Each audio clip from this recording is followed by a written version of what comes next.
Olá, alunos, tudo bem com vocês? Estamos iniciando nossa 35ª semana de aula. Hoje faremos português na apostila, página 38, falando um pouquinho sobre entrevista. Então, a professora deixou uma breve explicação para vocês.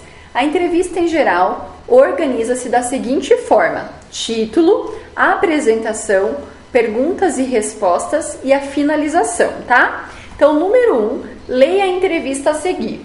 Confira a entrevista da Super com Michio Kaku, cientista e autor do livro Física do Futuro. Loja de órgãos humanos, carros flutuantes e um software que impeça os outros de ler seus pensamentos. Tudo isso soa como ficção científica, mas não passa de ciência. É o que afirma o cientista Michio Kaku em seu livro Física do Futuro. A partir de mais de 300 entrevistas com a nata da ciência mundial e visitas a laboratórios, o cientista Michio Kaku oferece previsões para a vida que nos aguarda em 2100. Veja a conversa da Super com o autor do livro Física do Futuro. Se viajássemos numa máquina do tempo até 2100, como seria o mundo? Então ele diz, em 2100... veremos nossos netos como deuses da mitologia grega. Pensaremos e objetos se moverão, coisas se materializarão como se estivéssemos os poderes de Zeus. Seremos capazes de criar novos seres vivos, mas isto trará novas complicações. Hoje, por exemplo, já temos o genoma completo do Neandertal em um computador. Podemos trazê-lo de volta ao mundo, mas aí vem outra questão. Para onde mandar um bebê Neandertal? Para o zoológico ou para Harvard? Então, pessoal, primeiro eu quero que vocês façam a leitura da biografia ali de Michio Kaku, e aí na página 39 tem a sequência dessa entrevista com perguntas e respostas, tá? Então, eu quero que vocês façam a leitura da página 39. E aí, depois que vocês fizerem a leitura, tem algumas atividades. Então, quem quiser pode pausar o vídeo para ler ou pode fazer a leitura depois, não tem problema, tá? Mas aí sim, tem algumas atividades de acordo com essa entrevista, tá? Então, número 2. Onde e quando a entrevista foi publicada? Lembrando que essas informações estão todas ali, é só observar. 3. Quem fez a entrevista? 4. Quem é o entrevistado? 5. O que possivelmente motivou a entrevista? A vinda de Michio Kaku ao Brasil ou o lançamento do livro Física do Futuro de Michio Kaku? 6. O título da entrevista apresenta o assunto a ser abordado, revela quem é o entrevistado ou faz um convite ao leitor para conferir a entrevista. Se necessário, pode marcar mais de uma, tá? 7. Releia a linha fina. Então, loja de órgãos humanos, carros flutuantes e um software que impeça os outros de ler seus pensamentos. Letra A. Os termos sublinhados antecipam o que Michio Kaku diz em suas respostas ou expressam a visão da revista sobre o assunto abordado. B. Por que essa ideia soa como ficção científica? 8. As previsões de Michio Kaku são para que ano? 9. Como podemos diferenciar as perguntas feitas pela redação da revista das respostas dadas por Michio Kaku? 10. Quantas perguntas a redação da revista fez ao entrevistado? 11. Michio Kaku afirma que em 2100 o ser humano conseguirá mover objetos com os pensamentos, materializar coisas e até mesmo produzir outros seres humanos. Essas mudanças podem trazer consequências à vida em sociedade? Que consequências são essas? Quais consequências? Então, vocês vão anotar as conclusões que você chegou. Se você quiser até conversar com sua família sobre isso, pode também, tá? 12. Com base no texto lido, responda as questões. Então, letra A. De acordo com Michio Kaku, o que o ser humano já consegue criar em laboratório? B. Que órgãos ainda são um desafio para a engenharia genética? C. Em quantos anos será possível projetar geneticamente crianças? 13. Segundo Michio Kaku, as carreiras do futuro serão aquelas que não podem ser executadas por robôs. Letra A. Que características um profissional deverá ter para ser bem-sucedido no futuro?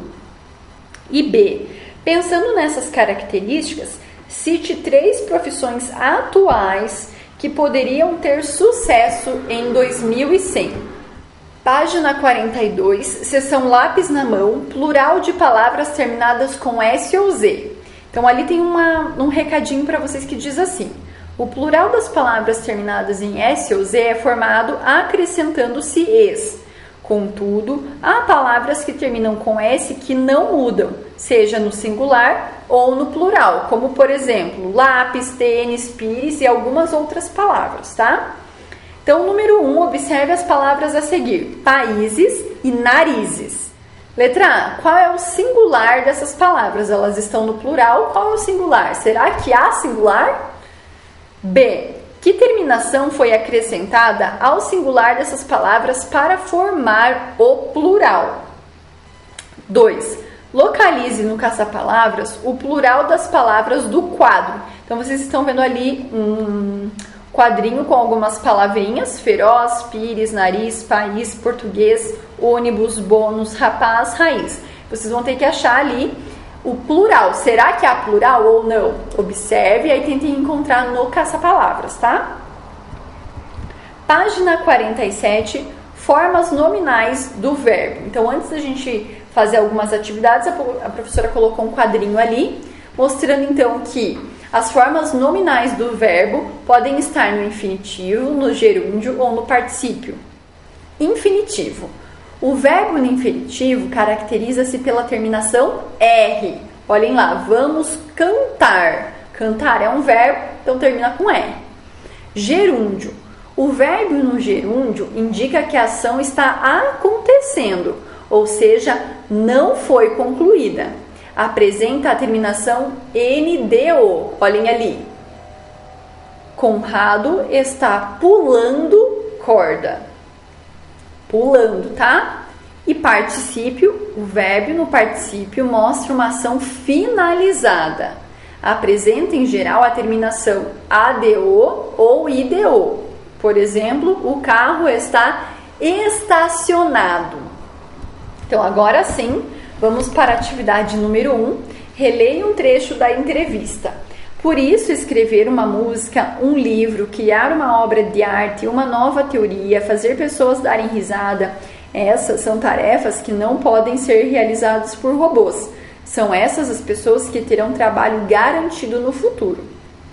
Os verbos em destaque estão no imperativo ou no infinitivo.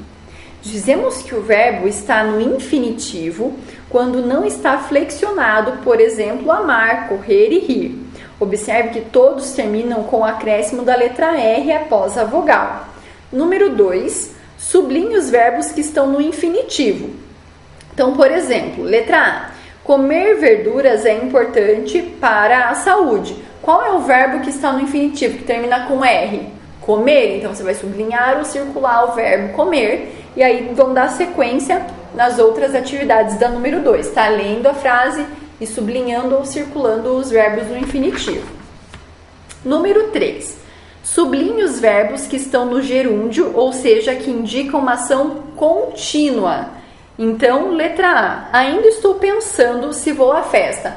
Qual é o verbo que tem nessa frase que termina com NDO? Aí você vai circular ou sublinhar o verbo, tá? Nesse caso, pensando, tá?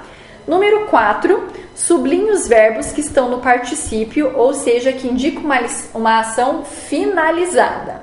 Então, letra A. Achei que esse assunto já estava resolvido. Lembra lá do particípio que termina com ADO ou com IDO. Então, nesse caso, o verbo do particípio é resolvido. Termina com IDO. Então, vocês vão dar continuidade nas próximas. Número 5, complete as frases com uma das formas nominais dos verbos entre parênteses. Então, olha ali. Maria vive alguma coisa que admira sua mãe. Vive dizer? Dizer não dá certo. Você vai pegar esse verbo e vai transformar no correto que combine com essa frase, dando sequência nas próximas também, tá? Número 6. Leia as frases e assinale a alternativa correta. Então, Ana estava animada com a festa. Animada. indica infinitivo, particípio ou gerúndio. Rafael vive dizendo que fará medicina. Os amigos de Leonardo foram acampar com os pais. Observem os verbos e aí vocês vão marcar um X no local correto. Página 46, seção tirar de letra, entrevista. Todas as pessoas, mesmo as que não são cientistas, se pegam imaginando como será a vida no futuro. Que tal fazer uma entrevista abordando esse tema? A ideia é convidar um adulto, pode ser um familiar, um amigo ou alguém da escola, a responder perguntas sobre como ele imagina o mundo em 2100, retomando a entrevista com o cientista Michio Kaku. Número 1. Elabore 3 perguntas e anote-as no caderno. Você pode fazer perguntas semelhantes às da entrevista lida ou criar outras. Lembre-se de que as questões devem ser claras e objetivas. Após elaborar as perguntas, defina quem será o entrevistado. Trace um perfil dessa pessoa e pense em uma justificativa para tê-la escolhido. Anote esses dados na ficha abaixo. Então, vocês não precisam fazer as perguntinhas no caderno, vocês podem fazer direto na página 47, mas é claro que quem preferir fazer no caderno pode, tá? Então, vocês vão escolher uma pessoa para vocês entrevistarem e aí vão colocar algumas informações delas aqui na página 46, tá? Perfil do entrevistado, nome, a idade, a profissão, o que essa pessoa mais gosta de fazer e o porquê que ela gosta de fazer isso, tá? E aí na página 47, vocês vão usar esse espaço para colocar uma foto dessa pessoa ou pode desenhar ela. E aí você vai fazer 3 perguntas. Coloca a pergunta e a resposta, tá? Eu coloquei aqui como exemplo 3 perguntinhas, só para vocês terem uma ideia do que perguntar. Quem quiser fazer perguntas diferentes pode, com certeza. Quem quiser fazer igual pode. Quem quiser pegar as perguntinhas lá da entrevista do texto que a gente leu pode também, tá? Então eu coloquei ali, você gosta de imaginar o futuro? Por quê, tá? Justifique a resposta. Como você imagina que será o ano de 2100? E que consequências você acredita que terá em 2100 com tanta tecnologia? Sempre o mundo tecnológico tem seus benefícios e tem algumas consequências, né? Então, o que essa pessoa acredita que terá de consequências com tanta tecnologia em 2100? Essas são algumas perguntas que então vai ficar a critério de vocês usar ou não. Pessoal, se não couber as 3 perguntinhas com as respostas nesse espaço, vocês podem estar fazendo numa folha maior e grampeando aqui na página, tá? Na número 4, está falando para vocês relerem o texto. Está pedindo para vocês fazerem em forma de texto essa entrevista, mas não precisa, pode fazer através de perguntas e respostas, tá? E aí, depois do texto feito, está pedindo para vocês fazerem uma autoavaliação, que também não será preciso fazer, tá? Só façam uma autoavaliação se vocês forem fazer a entrevista em formato de texto, mas se forem fazer em formato de perguntas e respostas, não precisa fazer a número 5, tá? Então, por hoje é só, pessoal. Caprichem, façam a entrevista com uma pessoa mais velha, de preferência. Caprichem na letra, se dediquem nas atividades e qualquer dúvida a professora estará à disposição. Beijos e até a próxima aula.